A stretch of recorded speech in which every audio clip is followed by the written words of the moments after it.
Əziz müəllim, insan həyatı dünyaya gəlməsi ilə başlayan bir səyahətdir. Məktəb bu səyahətin ilk dayanacağıdır. Müəllimlik peşəsinin sadəcə dərslərdən ibarət olmadığını sizdən öyrəndim. Bizə elm öyrətməkdə hökmlü olduğunuz halda həyatı, insanlığı da öyrətdiniz. Gələcəyə aparan məktəb yollarını bizim də addımladınız. Səhvlərimizin sadəcə ağ vərəqlərdə olmadığını bilirdiniz. Ömrünüzün ən gözəl illərini bizə həsr etməyiniz, insan yetişdirmək, gələcək qurmaq deyilmi? Çiyinlərinizdə belə ağır bir yükün olduğunu görə bilmədik. Bərabər dəqiqələri saatlarla, günləri illərlə dəyişdik. Böyüdükcə bu illərin sizin ömrünüzdən getdiyini görə bilmədik. Nə çox şeylər görə bilməmişik. Əziz müəllim, öncəliklə müəllim olmaq, kitabda yazan hər hansı 5-6 cümləni şagirdə öyrətmək deyil. Hər bir uşaq istədiyi bir informasiyanı müəllimsiz əldə edə bilir.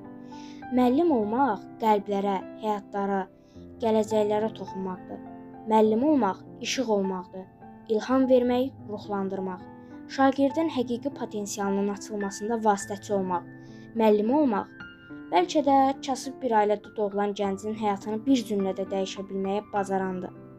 Müəllim işinin fərqində olan, kimliyindən, ailəsinin statusundan, maddi durumundan asılı olmayaraq hər bir şagirdə bərabər, ədalətli yanaşandır. Hansısa uşaqlıq travmalarını yox, gələcəyin uğurlarının səbəbkarı olan, nifrət yox, sevgi aşlaya bilən, şagirdi şəxsiyyət kimi yetişdirən müəllimlərimiz. Bugünün münasibəti ilə sizi ürəkdən təbrik edirik. Yaxşı ki, varsınız. Yollarımız sadəcə məktəb sıralarında ayrılır. Ürəyinizdə bizim üçün hər zaman bir yer olduğunu bilirik. Bu gün ayaqlarımızın üstündə dura və gələcəyə addımlaya biliriksə, bilin ki, sayənizdədir. Əziz müəllim, fədakarlığınız üçün sonsuz təşəkkürlər.